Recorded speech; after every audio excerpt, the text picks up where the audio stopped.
Tem alguém cheio aí? Aleluia! Amém, Jesus. Glória a Deus. Jesus é lindo, né, amados? Glória a Deus. Santo Deus. Tem alguém que acha Jesus lindo? Lindo! Aleluia. Vou pedir para você abrir sua palavra maravilhosa.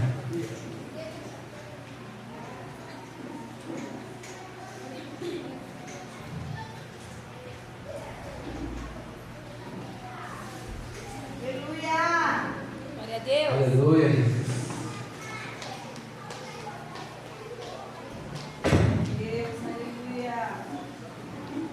Santo Deus. É 1 Reis, capítulo 18. Aleluia.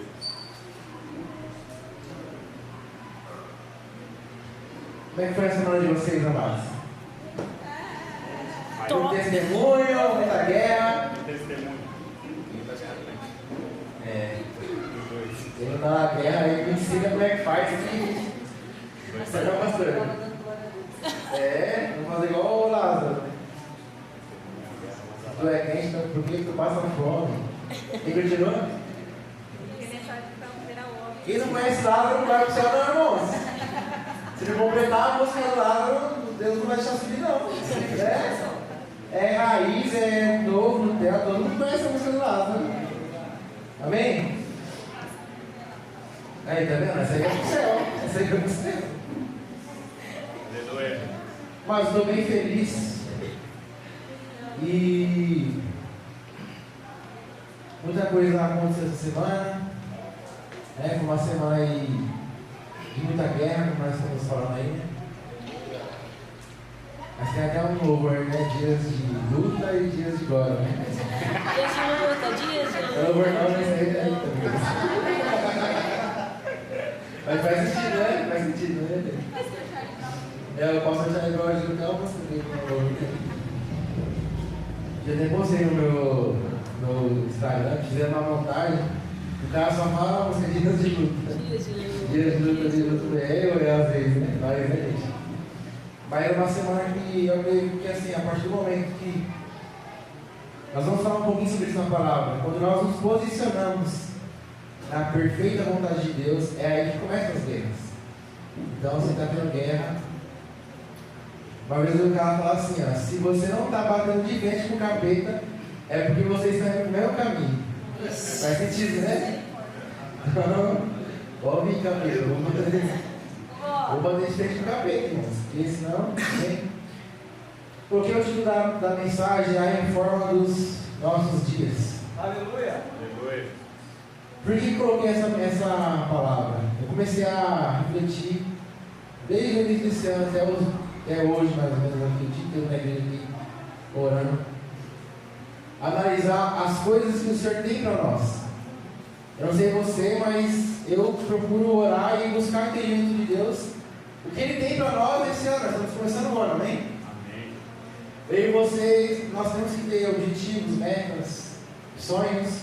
Por mais que a Bíblia diz que os sonhos de Deus são maiores do que os nossos, mas é a vontade de Deus que você tenha uma perspectiva de vida.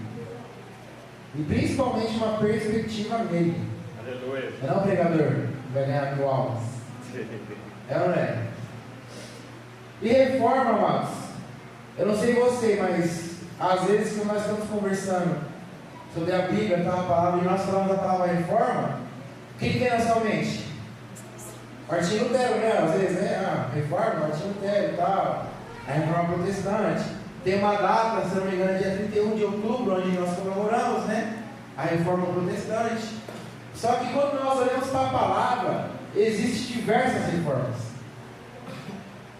O que é uma reforma? O que é construtor que sabe? O Anderson, mestrão. Olha o nome dele, mestrão, que é mestrão das obras, né? Ele sabe dizer muito bem aqui a diferença de construir do zero e realizar uma reforma. Então, quando nós vamos fazer uma reforma, é porque existem algumas melhorias que precisam ser feitas, amém? E a Bíblia, de Gênesis a Apocalipse, ela anda dessa forma. Reforma tem a ver com transformação, correção e voltar ao plano original. Por exemplo, nós temos esse altar aqui. O tempo vai passando, ele vai ficando meio sujo, né? Está um pouquinho sujo e tal. O que precisa fazer? Uma reforma. E assim acontece na vida do ser humano desde a sua existência. No momento que Deus chega, estabelece uma ordem, aquele povo ele obedece, começa a prosperar, e as suas gerações seguintes começam a sair da vontade de Deus, até chegar a um ponto que todo aquele povo não está mais na vontade de Deus. Aí Deus faz o quê? Levanta um homem de Deus para trazer uma correção para aquele povo e ele retornar ao plano original. Aleluia!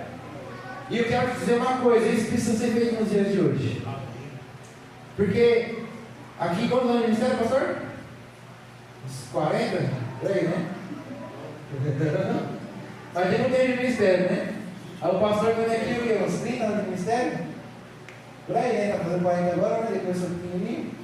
Quando você parar para conversar com esses homens sábios, aí eles começam a contar a história deles com algumas igrejas aí, que é assustador o negócio. É ou não é? Esses dias eu fiquei sabendo aí que tem uma igreja que faz até tem um grupo de aposta. O pastor aposta na casa de shows aí, sei o que é aí, não sei. Sei lá. Não quer, não sei, eu nunca fiz, né? Então, mas enfim. Você começa a ver, ensina os membros, tem até um curso igual aqui, capacitação ministerial, curso de apostas. Brincadeira, não vai julgando, porque. Mas você não consegue reparar, às vezes você está conversando com o irmão que está numa igreja e tal, e você começa a ver que muitas vezes parece que está saindo do propósito principal, que é a nossa palavra, a Bíblia. E por que eu estou falando sobre isso? Vamos ler a palavra juntos? Vamos começar 1 Reis, capítulo 18. Vamos ler algumas partes aqui desse momento, muito importante para nós. Aleluia. Santo Deus. Vamos lá. Capítulo 18, verso 1. Vamos ver só. Vamos fazer por parte desse capítulo, para não ficar muito extenso, tá? Algum tempo depois do terceiro ano da seca, tá bem? Algum tempo depois do terceiro ano da seca, quer dizer o quê? 3 anos sem água. Alguns irmãos que gostam de tomar banho, da glória a Deus, né? Terceiro ano da seca. O Senhor disse a Elias: vá apresentar-se ao rei Acabe. Diga-lhe que enviarei chuva. Elias foi apresentar-se a Acabe. Amém? Deus mandou Elias fazer algo, ele fez. E aí, aqui você continuar na nossa casa depois, você vai ver o que Elias fez, tal. Vamos pular para o 21. Verso 21. Deus diz assim, ó: Elias se colocou diante do povo e disse: até quando ficarão oscilando de um lado para o outro? Se o Senhor é Deus, sigam-nos. Se o seu Senhor é Deus, sigam-no. Mas se é Baal, então siga Baal. O povo, contudo, ficou em silêncio. Então Elias disse: sou o único que resta dos profetas do Senhor, mas Baal tem 400 mil profetas. Agora tragam para cá 2 novilhos, que os profetas de Baal escolham um deles. Cortem o animal em pedaços e coloquem sobre a lenha do altar, mas não ponham fogo na lenha. Eu prepararei o outro novilho e o colocarei sobre a lenha do altar, mas não porei fogo. Então invoque o nome do seu Deus, e eu invocarei o nome do meu Senhor. O Deus que responder com fogo, esse é o Deus verdadeiro. E todo o povo concordou. Verso 24. Diferente, beleza. Então Elias disse aos profetas, 25: comecem vocês, pois são muitos. Escolham os novilhos, preparem-no, eu invoco em nome de seu Deus, mas não ponham fogo na lenha.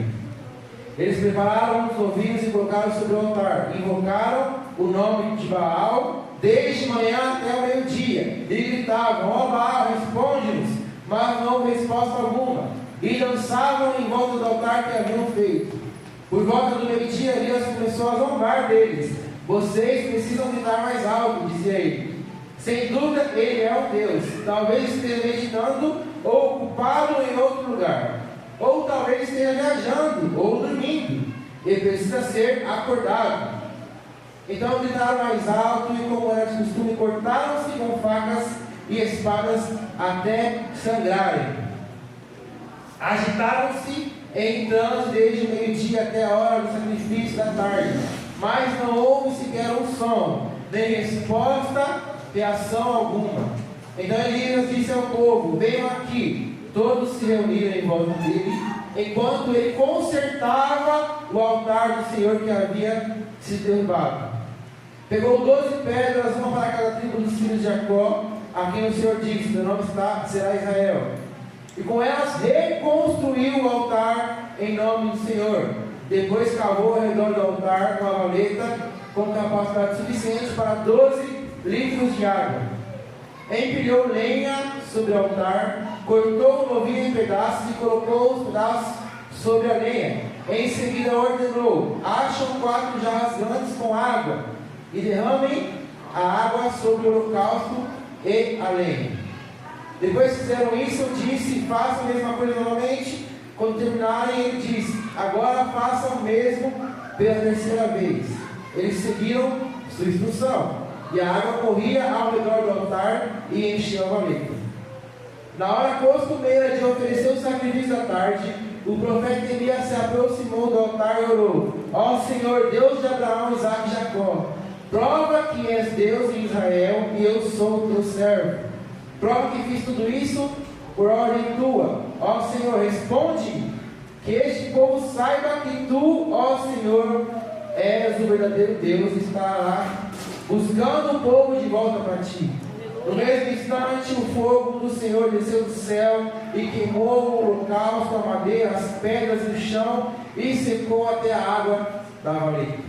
Amém? Deus. Para quem não conhece a história, é o capítulo onde nós vemos o profeta Elias. Este mesmo profeta que contra um líder ou um rei que era contra os princípios de Deus, esse homem orou para que não chovesse mais. Nós vimos aqui que o início do capítulo fala que depois de 3 anos de seca. Então, quando esse homem orou para não chover, de fato não choveu mais. E essa situação que está aqui é diante de 3 anos de prazo sem chover. Imagina ficar 3 anos sem chover mais.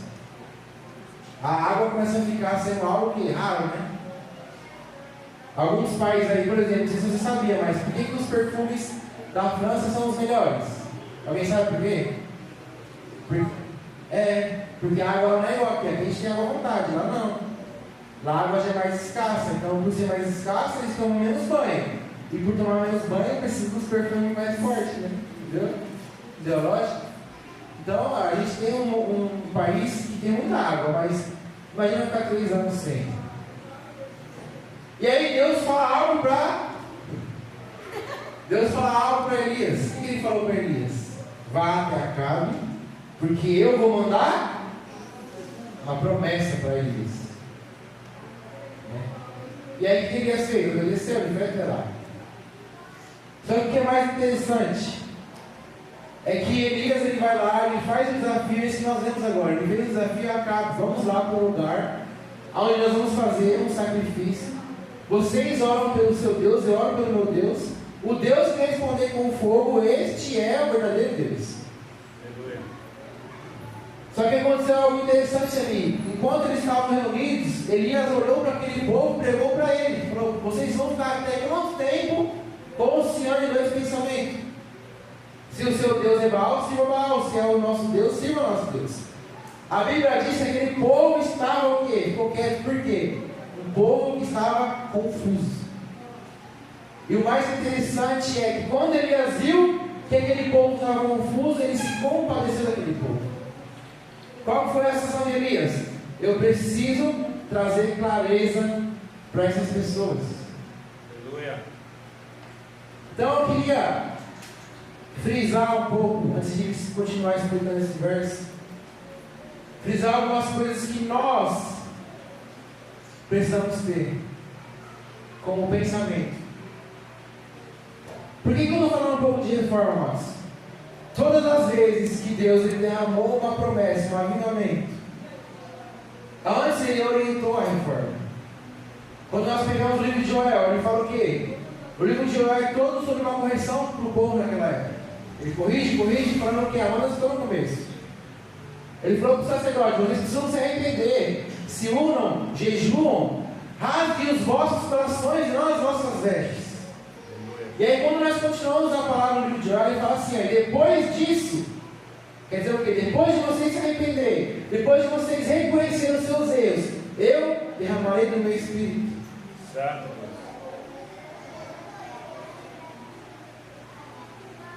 Livro de Malaquias, a mesma coisa. O Senhor começa a corrigir os sacerdotes. Correção. E aí ele começa a dizer assim depois, no Malaquias capítulo 3 mesmo: depois que vocês fizerem essas coisas, o sacrifício de Israel voltará a ser agradável ao Senhor, e eu irei responder apressadamente em favor de vocês. Então, todas as vezes que nós lemos a palavra de Deus e o Senhor quer voltar a ser o Senhor do seu povo, a responder, a avivar a sua terra, antes de dar uma direção para nós fazermos uma reforma. Aleluia. Por que eu estou falando isso aqui? Primeiro, a primeira pergunta que nós lemos, capítulo: Deus chegou até Elias e deu uma promessa: vai lá que eu vou derramar chuva. Você está fazendo parte de um ministério. Você que está aqui, que fez o curso de membros. Menos o Carlão fez o curso de membros. Ei, Carlão. Está aqui, existe uma promessa para a sua vida e existe uma promessa para este ministério aqui. Você precisa entender que quando você está fazendo parte dessa família, o que é família? Pessoas debaixo do mesmo teto com o mesmo propósito. Família não é quem tem o mesmo sangue, isso aí é parentesco. Quem tem o mesmo sangue é parente. Mas família, o contexto de família é pessoas que estão no mesmo teto com o mesmo objetivo e propósito. Esse ministério tem uma promessa.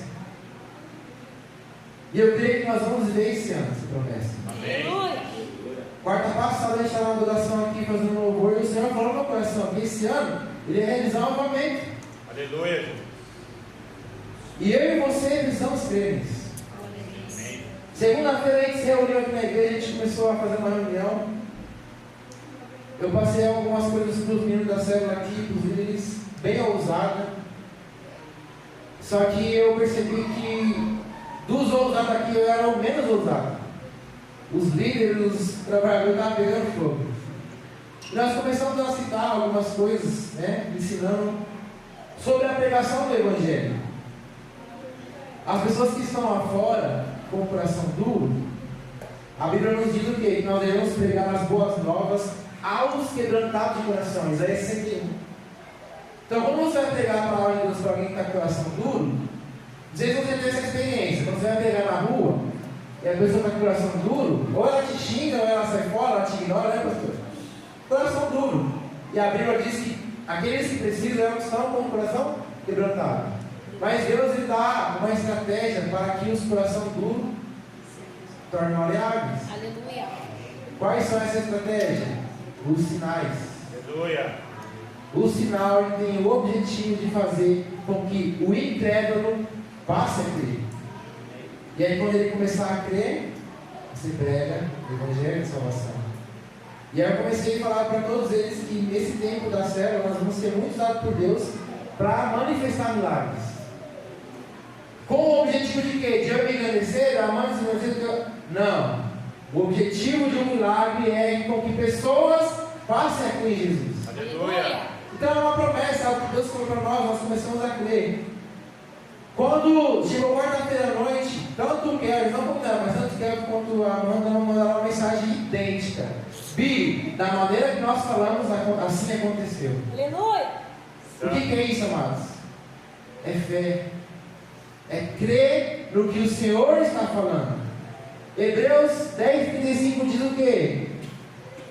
Apegamos firmemente naquilo que nós professamos, porque Ele é fiel para cumprir. Aleluia. O que é pegar firmemente? É agarrar, né, pastor? Elias, quando Deus falou, eu vou fazer chover, vai lá. Ele estava ganhando risco de vida, mas ele ia até a cama, aquele cara queria matar ele, Isabel queria matar Elias. Só que ele estava pegando tão firmemente naquilo que Deus disse, que ele foi, independente do medo. E eu queria que você começasse a analisar agora as promessas que o Senhor fez para você. Aleluia. E no início, o que acontece? A gente pega a firmeza, a gente fica feliz. Só que nós devemos perseverar na firmeza. Mas tem situações, em momentos que você acaba sendo desmotivado e acaba não querendo como estava querendo antes. Uma coisa que eu quero até que você memorize esse dia, porque isso vai acontecer. Eu lembro quando eu ministrei a palavra no ano de 2020, a primeira palavra do ano, foi 2 Crônicas, capítulo 20, verso 20. Porque era 2020, sabe esse negócio de numeração? 2020, vou pegar uma palavra que está 2020, e aí eu pesquisei na internet 2020, aí deu lá, visão perfeita. Quando você vai fazer um exame de óculos, quando dá 2020 é porque a sua visão é perfeita. Eu falei, tem um mistério aí, Deus. Opa! E o 2 Crônicas 2020 é a parte que Josafá está com o seu povo e vê uma mensagem para ele dizendo que um exército muito grande estava vindo contra ele. E a reação de Josafá foi dobrar o seu joelho, orar e jejuar ao Senhor dos Exércitos. E aquele dia eu comecei a ministrar falando sobre isso, que era o ano onde Deus iria abrir a nossa visão para nós enxergarmos qual a nossa verdadeira situação. E a partir disso nós buscarmos ao Senhor. Aleluia. Aí passou 3 meses de pandemia, eu falei, rapaz, o que está acontecendo? Eu achei que ia ser um ano mais ver tantas coisas, né? E aí esse dia a pastora estava comentando um negócio que ela foi fazer na prefeitura lá, onde um rapaz disse que foi muito difícil para as igrejas na pandemia. Porque muitas, né, pastora? Fecharam. A pastora já cresceu bem assim, mas a nossa na pandemia ficou mais forte. Aleluia. Tivemos uma crescente na pandemia. Aleluia. E sabe, eu estava lembrando esses dias. A Amanda vai lembrar, nós fazemos live, irmão. E aí Deus me deu naquela época a palavra que está em Ezequiel 34. Onde Deus começa, mais uma vez, necessitando de uma reforma. Ele começa a falar dos falsos pastores que ele confiou às suas ovelhas. E ele começa a corrigir, até que ele fala assim, ó, eu mesmo irei atrás das minhas ovelhas. Naquela época eu fui ministrar, aí caiu 4 vezes, né? O culto terminou. Eu falando, maior fervor assim a palavra e tal. Deus vai enviar um povo, mas para nós, que vai vir ferido de outras igrejas. E aí a live caía. Eu falei, se cair mais uma vez, eu paro de pregar. Aí caiu. Amém. E aí até o final do ano passado, eu estava relembrando essa palavra. E Senhor, era 2020, estamos em 2023 agora. Será que é agora? Aí a Tcharita pegou o microfone aqui sexta-feira passada. Começou a falar que estava vendo, descendo uma multidão de pessoas ferida por conta de outros líderes. Quem estava aqui para acolher essas pessoas? Sim. Eu e você, amados. Aleluia. Você aceita por isso? Amém. Sabe que isso é uma promessa. E eu e você precisamos fazer como Elias fez. Pegar essa promessa, se afirmar e viver por ela. Aleluia. Aleluia. Sabe, você olhar assim, Senhor, não vejo a hora de essas pessoas chegar, porque eu quero abraçar, eu quero usar a tua palavra, eu quero ser usado por Santo ti. Deus. Sim, Jesus. Aleluia. Quando a Tcharita ministrou essa palavra, eu já me vi como Isaías. O Senhor falando assim, eu preciso enviar alguém para essas pessoas. A quem enviarei? Aleluia. Quem Deus vai enviar mais? Aleluia. Você precisa gritar para você dizer, eis-me aqui, Senhor Jesus. Aleluia. Sim, Jesus. Quando a palavra diz que Isaías fez isso, ele falou, mas Senhor, eu sou um homem de lábios impuros. Então o que acontece? Às vezes Deus tem promessas aqui e nós falamos aqui em cima que Deus vai te usar e você começa a ver as suas imperfeições. Glória a Deus, porque você tem muitas. Só que isso não pode te impedir de amar a vontade de Deus. Aleluia, Porque a Bíblia diz que Deus na mesma hora purificou os lábios de Isaías. Aleluia. Eu creio, irmãos, que Deus pode pegar o cara mais pecador dessa igreja e fazer o homem mais santo da igreja. Aleluia. Usar ele com poder. Quem sabe esse cara não é você? Eu sei que vai ser em nome de Jesus. Então, nós temos esse costume, amados, de ouvir o que Deus está dizendo e ficar alegre na hora, mas depois esquecer.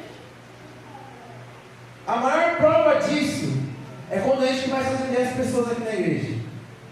Nós vemos que tem pessoas que estão com problema, um casal com problema, a gente vai atender. Aí quando a pessoa começa a falar os seus problemas, o que passa na nossa mente? Mano, eu preguei esses dias sobre isso. Não é, mulher, pastor? Eu estava com esse problema, mas eu preguei esses dias sobre isso. Tem um mês. Nós não damos ouvidos para o que o Senhor está dizendo, amados.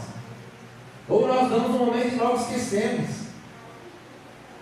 Então é tempo de a gente pegar o que Deus está falando, meu irmão, e apegar isso aí. Você apegar a palavra de Deus. Aleluia. Viver por isso, andar todos os dias da sua vida. Por isso. Crendo. Estou falando de promessas do ministério e promessas pessoais. Aleluia. Desde quando esse ministério fundou, quem fez o curso de membro sabe, o apóstolo falou que esse ministério era para ser chamado Águas do Deserto. Pessoas que andaram por vários ministérios, sofreram e veio aqui como o último lugar, a última escolha, a última chance. E Deus ele vai continuar fazendo isso. Então existe mesmo um povo, amados, que está como estava esse povo de Elias. Lá nos 8:21.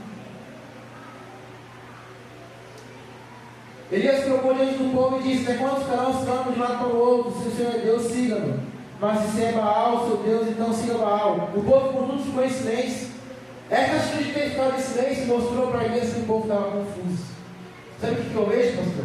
Esse povo aí hoje em dia, que segue essas igrejas com falsos mestres, às vezes nós olhamos assim: esse cara só busca profecia, só quer saber de profetar. Sabe que essa história aí, a gente perde a vontade de levar a palavra para essas pessoas. Moleque, é difícil, né? Você vai no lar, mano, sempre ficar esperando a profecia. Esses dias aí, né? Ele quebrou com um varão aí. Aí a pessoa, então, o que Deus falou com ele? Foi ele. O profeta do céu é: para de ficar buscando o profetado, vai buscar o Senhor Jesus. Aleluia. Aleluia. Às vezes cansa, né, pastor? Só que nós devemos estar igual a Elias, olhar para esse povo e ver que é um povo que está confuso. Eles não conhecem a verdadeira palavra. Então, o segundo ponto que Elias fez foi o que? Reconhecer as necessidades daquele povo. Ele foi com uma palavra, o que? Deus falou: vai lá até a casa para fazer chover. Ponto. Só que nesse obedecer a Deus, ele viu que existia um povo que estava em dúvida. Precisava conhecer a palavra, a verdade. E aí eu coloquei um ponto aqui para nós analisarmos. E eu tenho certeza que você vai concordar comigo. Já que nós estamos aqui como homens de Deus, que precisamos ser pessoas que vão levar a reforma para este tempo, para este século. E após isso nós vamos crer que virá um avivamento. Que avivamento não é manifestação de poder, ainda que seja necessário. Mas a base do avivamento é o quê? É um grupo de pessoas sendo transformados e vivendo a palavra de Deus. Aleluia. Então quando nós vemos que o bairro aqui do Ribeiro de Lima começar a ser formado por um monte de gente que está abandonando seus pecados e passando a viver a verdade da palavra, isso é um avivamento. Aleluia. Antes disso acontecer, eu e você precisamos ver quais são os problemas que essa geração tem. Elias viu que aquele povo estava em dúvida. Qual é o problema de hoje? Estava até conversando com ele. Quando nós continuamos lendo o livro de 1 Reis, aí vai para 2 Reis, você talvez não deve ter ouvido falar, mas existe um rei que o nome dele era Josias. Assim que ele assumiu o reinado, 2 Reis 23, 7. Quando você lê o capítulo 23, você vê que ele assumiu o reinado, buscou auxílio ao Senhor, e a partir dele ver o que o Senhor queria, ele começou a realizar uma reforma no povo naquele tempo. Uma das coisas que ele fez, por incrível que pareça, é segundo 2 Reis, deixa eu abrir aqui. 2 Reis 23, capítulo 23, verso 7.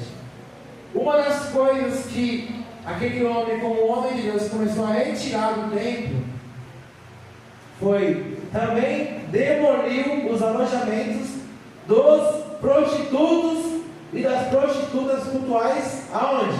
Dentro do templo do Senhor. Onde as mulheres teciam enfeites para o poste de Aserá. O que tinha dentro do templo, amados? Casa de prostituição, prostituto. Abre, Deus está dizendo que nos dias de hoje acontece isso? Pior, hein? Não tão escandaloso igual estava esse tempo aí. Mas eu estava até conversando com ele hoje, falando algumas coisinhas. O que nós sabemos de escândalo aí nas igrejas de hoje em dia, mas não é nem... É o básico. Pastores pedófilos, existem eventos aí que eu não vou citar o nome, mas os cantores seu destaque do evento, ele se deita com os que organizam o evento, uma prostituição. Mas existe algo em relação à prostituição que muitas vezes até eu e você está envolvido. Por quê? Se a casa de prostituição é dentro do templo, por que uma pessoa vai para um prostíbulo? Talvez você que está aqui, homem, ou mulher não, é homem, né? Quando não conhecia Jesus Cristo, deve ter frequentado alguma vez. Com noite de prazer, sem compromisso. O cara que não quer compromisso com uma mulher, construir uma família, fazer aquilo que Deus ordenou, ele sai com cada dia uma. Não quer compromisso. É um prazer momentâneo. Hoje, boa parte das igrejas está fazendo com que as pessoas ajam assim. Ela vai para a igreja porque ela quer um prazer momentâneo. Ela vai lá porque lá Deus vai falar com ela. Deus vai agir onde ela precisa ouvir. E não existe compromisso com Deus, pastor. É profecia atrás de profecia, mas não tem arrependa-se, raça de víboras. Aleluia. E é perigoso aí você cair nisso, mas quantas igrejas vivem de eventos? O evento é pastor tal, não sei o que tal. E as pessoas que vão atrás dessas igrejas, por quê? O que elas querem? Um prazer momentâneo. Ela está com a vida toda ferrada, mas ela sabe que se ela for para a igreja, Deus vai falar com ela, e por um momento ela vai sentir paz. E aí quando ela chega no pastor e fala assim: pastor, meu esposo está me batendo, vamos orar, irmãos. Vamos orar, ora. Não tem uma correção, não tem uma palavra, não tem uma pessoa que se disponibiliza. Por quê? Porque tanto pastores como membros não querem compromisso. É um tempo onde a prostituição está dentro do templo.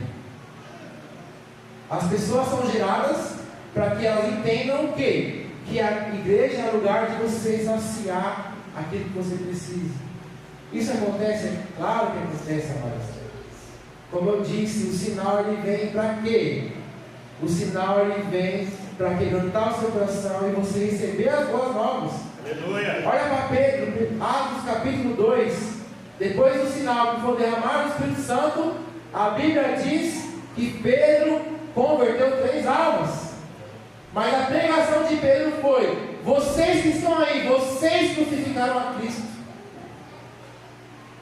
O que nós precisamos fazer então para poder que isso mude? Se arrependam. Aleluia. Hoje não é, vem, Jesus vai curar essa família, vem, Jesus vai fazer isso, e aí Jesus faz, mas não tem um arrependa-se. Aleluia. Siga Jesus, siga o Senhor Jesus. Aleluia. E eu creio que é um tempo de nós sermos dados por Deus para isso, amados. Amém. Para atrair a presença de Deus, mostrar o que Deus pode fazer e pregar a palavra, as boas novas. E ver pessoas se arrependendo e seguindo esse caminho, assim como aconteceu em Atos 2. E o mais importante, nós vemos que no livro de 1 Reis, quando ele viu que o povo estava em dúvida, o que fez aquele povo sair da dúvida? Foi o sinal. Qual o sinal? O fogo que caiu do céu. A Bíblia diz que depois que Elias orou, e o fogo consumiu o holocausto, todo aquele povo que estava em dúvida passou a servir ao Senhor Jesus. Quantos querem ser como Elias aqui, irmão? Amém. Você crê de fato nisso? Que você pode estar num lugar que é onde Deus vai te usar para chamar, descer fogo do céu, as pessoas passar a crer em Jesus? Aleluia. Eu falei para eles ir lá pelos enfermos. Na terça, o Renato entrou com uma dor no peito muito forte, a mão orou, na hora ele foi curado. Aí eu estava aqui conversando aqui, o Kevin falou, né, que o pastor, ele orou pela Flávia.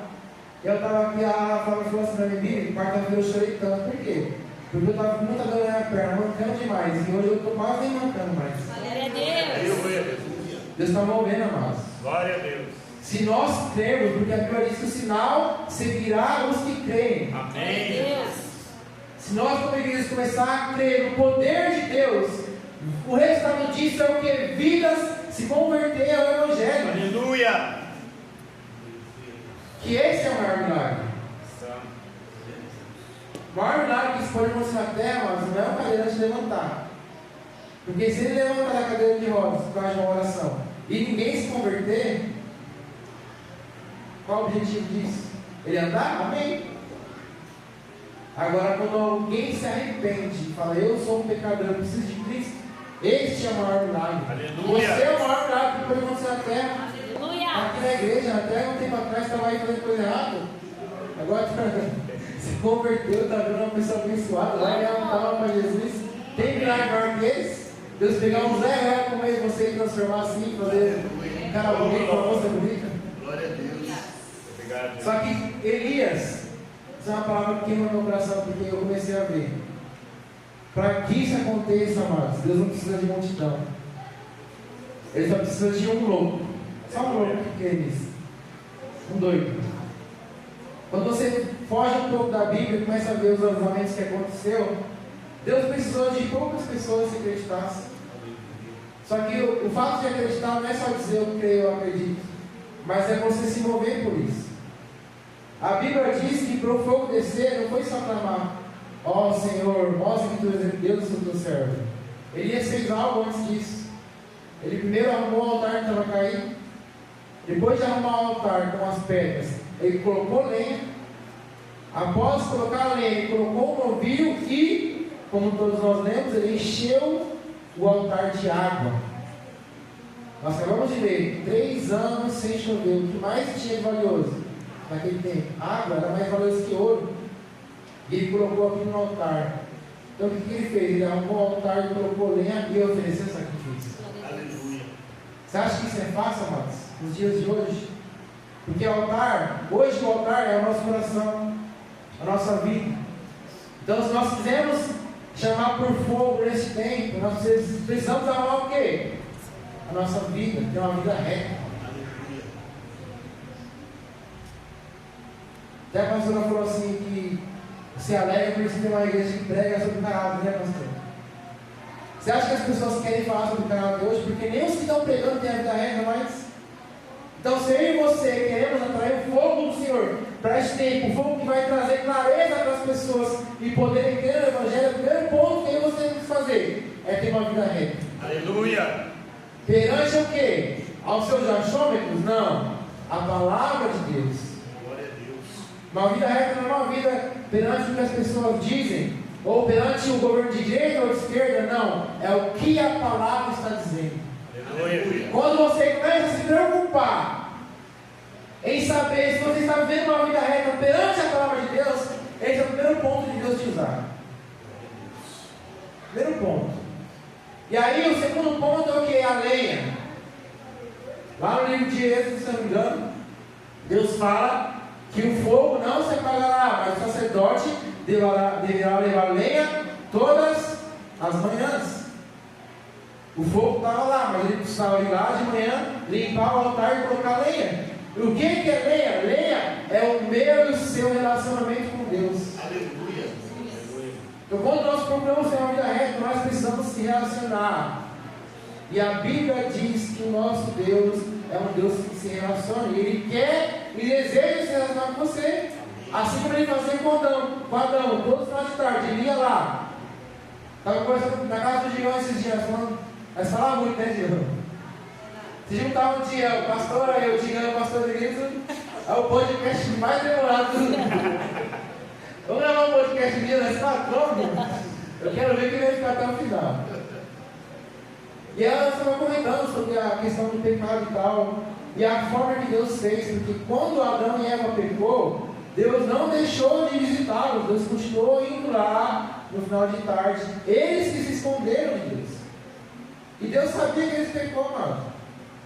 Deus sabe que você é pecador, a vontade dele é o que? Se relacionar com você. Aleluia. Santo. A vida eterna que ele nos proporciona não é o céu. João capítulo 17, Jesus fala que a vida eterna é conhecer a Deus, Aleluia. seu Pai e o Filho Jesus. Santo Deus.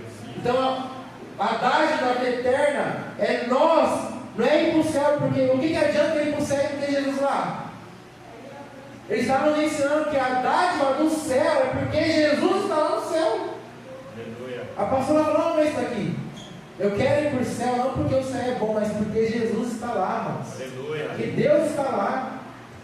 Se um dia ele trocar, nós ficar no céu e na terra, eu quero ir para a terra. Eu quero estar perto de Jesus, irmãos. Aleluia. E a vida eterna, a Bíblia diz que aí Jesus nos ensinou. A vida eterna é você conhecer a Deus e a Jesus. Aleluia. Isso é lei, é você se relacionar todos os dias na palavra, você conhecer mais Deus que você serve. E aí quando eu e você estamos com o altar arrumado e a lei é colocada, aí é a hora de eu e você sacrificar. Glória a Deus. Eu acho que estou falando essas coisas assim, a gente deve estar desistindo de ser livre. Não, deixa quieto, para mim está bom aqui. Talvez você tá bom para você até arrumar sua vida, ter uma vida reta e se relacionar com Deus. Sacrifício. Quem tem coragem aqui de um dia estar lá na sua casa, trabalhou o dia todo, mal cansaço, não vê ela de tomar uma banho e dormir. Aí quando você pega no sono, 1h da manhã, uma pessoa que você conhece te liga, precisando de uma visita. Né? Ou aí você vai lá, chama mais um doido, aí fica até 3 da manhã lá e volta para trabalhar no outro dia. Eu e você, amados, precisamos, se nós queremos ver uma mudança nessa geração, nas pessoas, nós precisamos ter uma vida reta, de relacionamento com Deus e de sacrifício. Glória a Deus. Quando nós temos essa vida, todas as vezes que eu e você olhar para o céu e clamar para que o Senhor se manifeste, Ele vai manifestar seu poder. Aleluia. Eu creio que durante 3 meses que eu tenho das células, vocês vão ver muitos testemunhos aqui em cima. Porque eu sei que quase 100% dos trabalhadores e líderes, eles têm uma vida reta, uma vida de relacionamento com Deus, e eles querem sacrificar. Amém. O que vai acontecer? Você vai ver o tanto de pessoas que vão se converter ao Jesus nesses dias. Aleluia. Eu falei para algum deles assim, ó, se Deus tem uma promessa de enviar pessoas que estão feridas com igrejas para este lugar, para onde essa pessoa vai? Para a igreja? Difícil, né? Se você está ferido com líderes, ferido com a igreja, o último lugar que você quer pisar é na igreja. Então, olha aí, quem é ali no céu, trabalha com célula, filha, é a oportunidade. É muito mais fácil uma pessoa que está feita para a igreja ir para uma casa, para um lar, para uma célula, do que para a igreja. E quando essa pessoa aí, vocês precisam fazer como Elias, orar e falar: Senhor, mostre que Tu és Deus e eu sou o Teu servo. Aleluia. Quantos querem fazer isso no nome de Jesus? Amém. Vamos fazer uma oração, amados. Glória a Deus. Glória a Fica de Deus. pé. Aleluia. Confesso para você, amados, que amar a vontade de Deus não é para qualquer um. Porque o próprio Jesus falou, o homem olhou para ele e falou: Jesus, eu quero te seguir. E ele falou: a raposa tem couvis, mas o filho do homem não tem aonde reclinar a cabeça. Aleluia. Por quê? Porque viver a vontade de Deus vai exigir sacrifício. Vai exigir noite sem dormir, preocupação. Ministério é sacrifício, ministério é cruz. Momentos que você vai olhar e vai falar: meu Deus do céu, eu faço de tudo, mas parece que as coisas não estão fluindo. Momentos que você vai deitar a sua cabeça no travesseiro e vai falar: Senhor, eu não sei mais o que fazer para isso dar certo, para isso avançar, para isso fluir, para as pessoas mudarem. Mas o mais empolgante é que quando Jesus dá a promessa que o sinal vão seguir os que creem, a Bíblia diz no fim que o Senhor Jesus cooperava com todos eles. Aleluia, Jesus. Obrigado, Senhor. E nós entendemos que o combustível ministerial é saber que Jesus está conosco. Aleluia. Obrigado, Jesus. Por mais que você esteja como Elias, ele disse: dos profetas eu sou o último que sobrou. E Baal tem 450. A caminhada com Deus, amados, muitas vezes você vai se ver sozinho, mesmo rodeado de pessoas. Mas aí quando Deus começar a cooperar e mover através da sua vida, você vai ver que você não precisa estar rodeado de pessoas, e sim rodeado da presença de Deus. Aleluia. Então, antes de nós orarmos, eu queria que você saísse do seu lugar e escolhesse uma pessoa que você orar agora. Aleluia. Sai do seu lugar, irmãos. Pega na mão de uma pessoa. Eu queria que você orasse a seguinte oração: que o Senhor começasse a relembrar as promessas.